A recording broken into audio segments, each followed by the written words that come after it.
Welcome to the Betting Above the Rim podcast. Today's date, January 6th, episode 111. Let's just get started in with our tip-off topics and leading off with the Jimmy Butler saga that we talked about last week. It has turned, I guess you would say, ugly again for Jimmy Butler as Miami announced Jimmy Butler has been suspended for 7 games for multiple instances for conduct detrimental to the team over the course of the season, and particularly in the last several weeks. Now, folks, I want you to understand something. Everywhere that Jimmy Butler has been over the course of his career seems to end up bad, right? He had this, the infamous talk about when he left Miami, when he left Philadelphia was, oh, you picked Tobias Harris over me.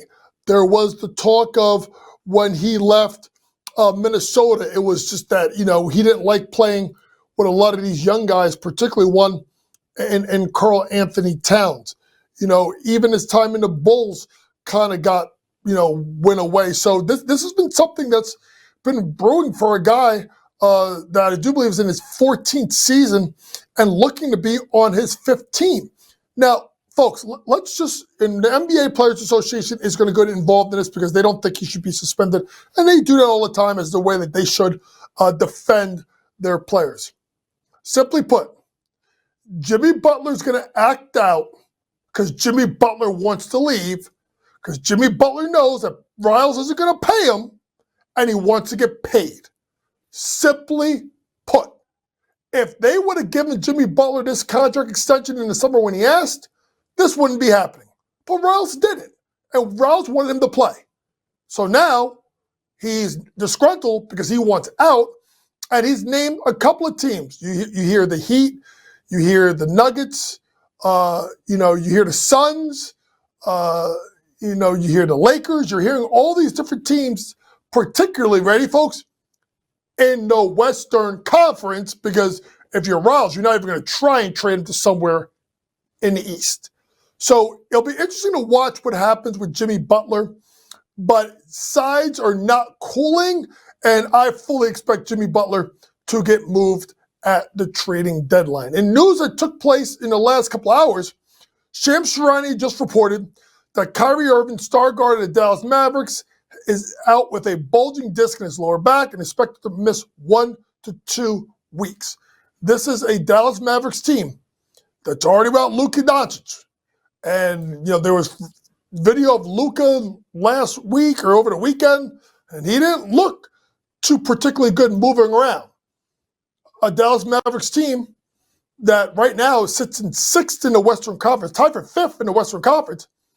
But you got to remember, there are only 2 games in front of Minnesota, who is 10th.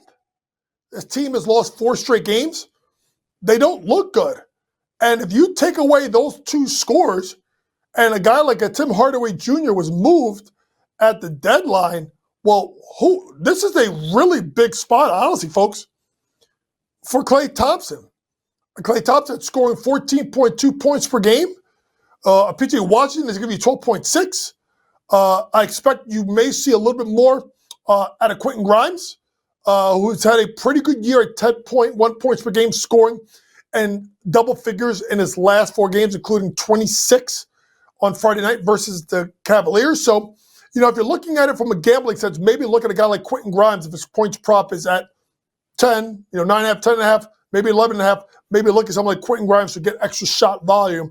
But it's really going to be Grimes, and it's really going to be, Klay Thompson at the guard spot. A little bit of Spencer Dinwiddie in regards to can they keep this Dallas Mavericks team afloat in a loaded Western Conference that could happen. And by the time Kyrie gets back in 2 weeks, they could be on the outside looking in, meaning they in the play-in race in regards to being in seeds 7 through 10. Let's stay in the Western Conference with the best team, folks, you may say, in all of the NBA. And that is Oklahoma City Thunder, An Oklahoma City Thunder that right now has a record of 30-5. Oklahoma City Thunder that has won 15 games in a row.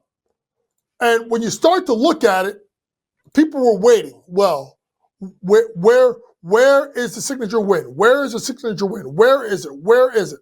Well, folks, look what they did. And remember, the part of that 15-game winning streak, remember, they did lose in the championship of the NBA Cup, but that doesn't count in regards to winning streak. So I want to make sure everybody's clear with that. So everybody's waiting for, where's the big win? Where's the big win? Well, it happened this weekend. Within 48 hours, the Thunder took out the Knicks 117-107. A game in which New York was winning the first three quarters, and the defense of Oklahoma City, that doesn't get enough credit, absolutely suffocated New York, winning 37-19 in the fourth quarter.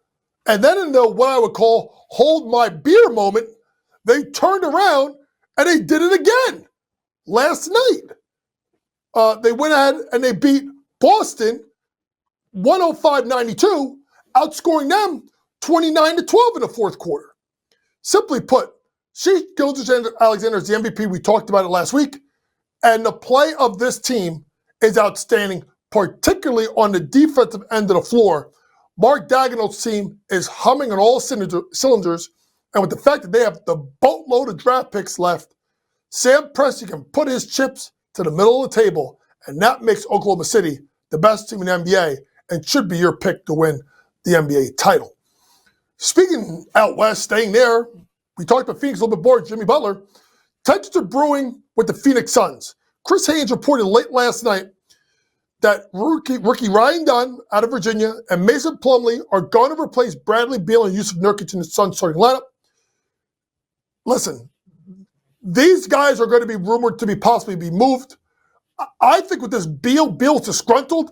I think this is about Beal waiving his no-trade clause. It's interesting that all of a sudden today, now they're talking about him waiving it. It's going to be interesting to watch what is going on in a Phoenix Suns team that does play the 76ers tonight at home, a team that's really tremendously underachieved. We know we can sit there and look about the games that they have not all played together, but simply put, this team right now is 3-7 in their last 10. They're lost their last 4. They're 3 games out of 3 games under 500, and they are right now the 12th seed in the Western Conference. Tensions are brewing, and after getting rid of Frank Vogel and bringing Mike Budenholzer, they can't fire Bud, so someone's going to be moved, and it's probably going to be these two. Last topic, women's basketball injury update. Paige Bueckers went out with a knee injury versus Villanova. They said lower body, but I believe it was the knee, with about 1:17 left to go in the third quarter, and a blowout win by the UConn Huskies. And it raises the question when it comes to Paige in regards to availability. This is a Paige Bueckers that has missed, I do believe, a year and a half due to injuries. And if you look at this team, which I still think, if she is healthy, they are, I think, the biggest challenger to South Carolina. I don't care who's number 1 in the country. They need Paige back. A Paige Bueckers that's getting you 20 points per game, 4 rebounds, 4 assists, 56% from the floor, 40% from 3. I know they got Sarah Strong. I know they got AZ Fudd. They're working their way back. They got Chen coming off the bench playing well. Arnold's playing well at 5.4 points per game, but they need Paige. If Paige Bueckers is not at 100% and coming back for UConn, there's no chance that this team can win a national championship. Coming up next, we're switching it up. No award tour this week. We're going to go to the NBA and go big scouting report. We have a bunch of games tipping off Tuesday. Lakers are taking on the Mavs, Celtics, Nuggets, and then Thunder versus Cavs. So a bunch of games we'll talk about in Bucks Spurs. We'll get into those games in the scouting report for the NBA as we come back to the Betting Above the Rim podcast. Stay tuned.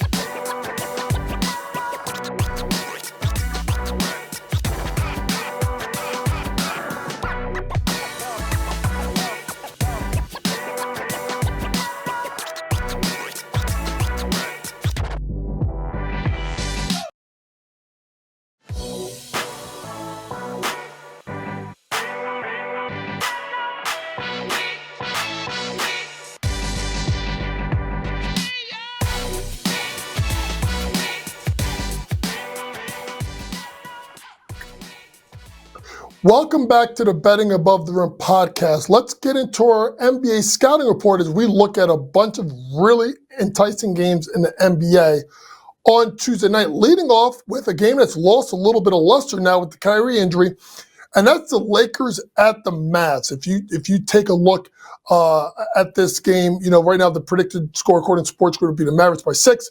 I think that's, obviously it's based off of what we thought before Kyrie has gotten hurt. This is the first matchup I want to also add on. And if you look at the Lakers team is starting to play much better basketball. Winners of, I do believe, 4 of their last 5 games. Going against a team that's really struggling here in Dallas with now the injuries to Luka and Kyrie. So when you take a look at this, like I said, Mavericks lost 4 games in a row, and they've given up 126, 134. So to me, 2 ways you can look at this. Number one, you can just take the Lakers minus points. I don't think it's going to be a terribly large spread, even though it's on the road. Maybe it's like a 4.5, 5.5 point spread for the Lakers here. But you always got to look at the team total under for Dallas. If you look at Dallas, 122, 99, 100, 122, those last 4 games.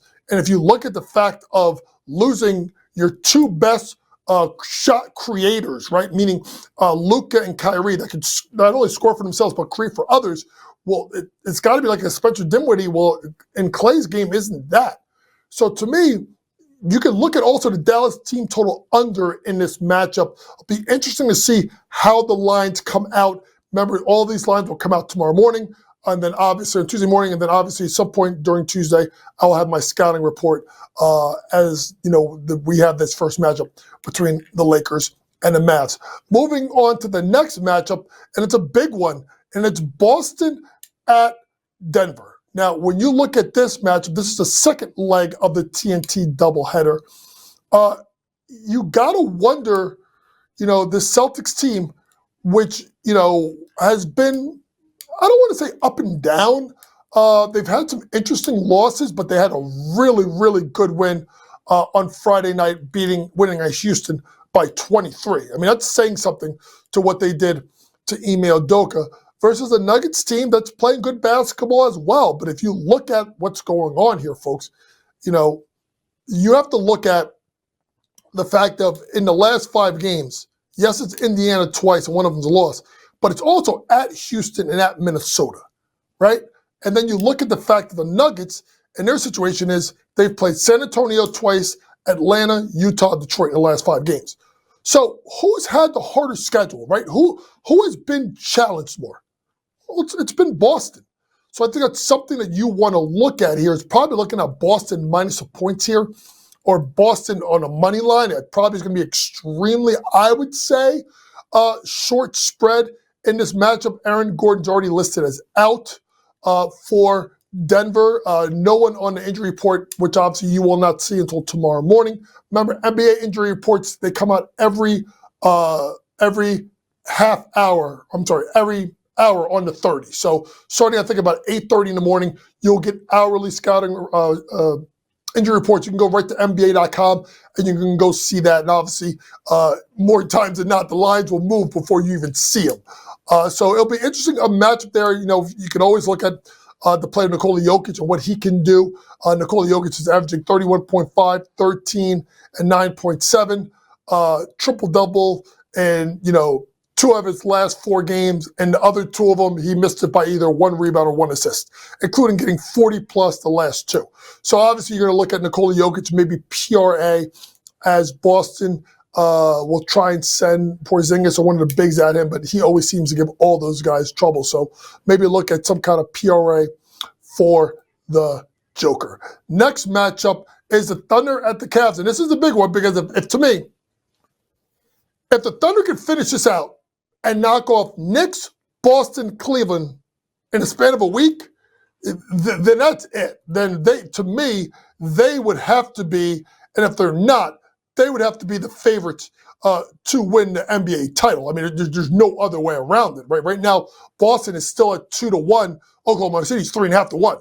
If I'm Oklahoma City and you think Oklahoma City's going to win and you think they're going to win the title, those odds are going to move. So I'm not going against this team. I'm going to take Oklahoma City to go ahead and get the win. I also think we're looking at a big under in this game. I think you look at it, you look at teams 223.2 for Oklahoma City, 228.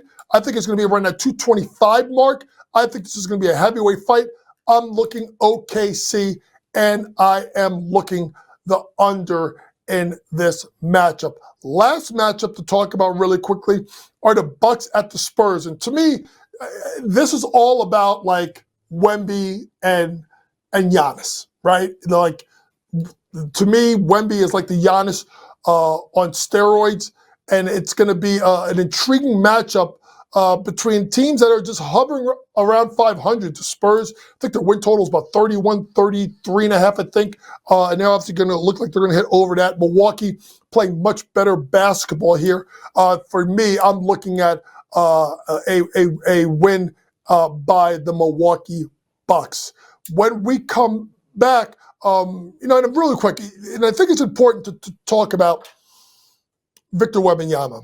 Right? I don't think people understand the expectations for this young man and what this guy has done in the NBA really as a teenager, right? 19, 20 years old.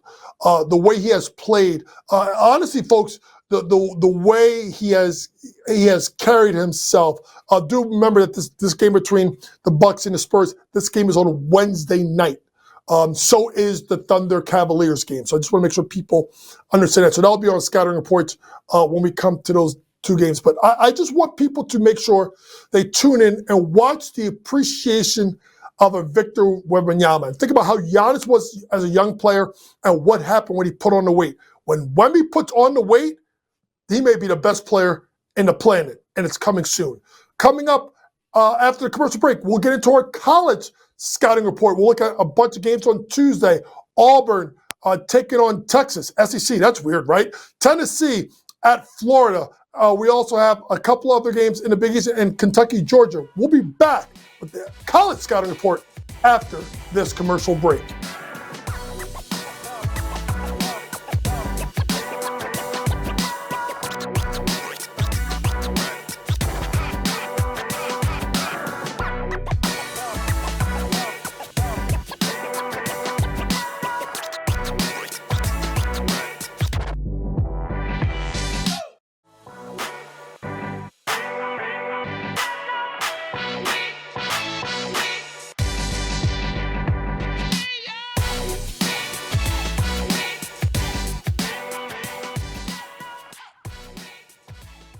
Welcome back to the Betting Above the Rim podcast. Let's get to the college scouting report as we preview a bunch of really good games in college basketball, tipping off Tuesday night with all three games involving ranked teams. What's great about college basketball now, folks, is you're now into conference play. And let's start off in the SEC, where my team, who I think is the best team in college basketball, the Auburn Tigers, head on the road to take on, yes, I'm saying it, Texas. It's still hard to kind of roll that off my tongue that Texas is in, obviously, the SEC. So this is a big matchup Tuesday, 9 p.m. Lines are out. Auburn is laying 10.5 points.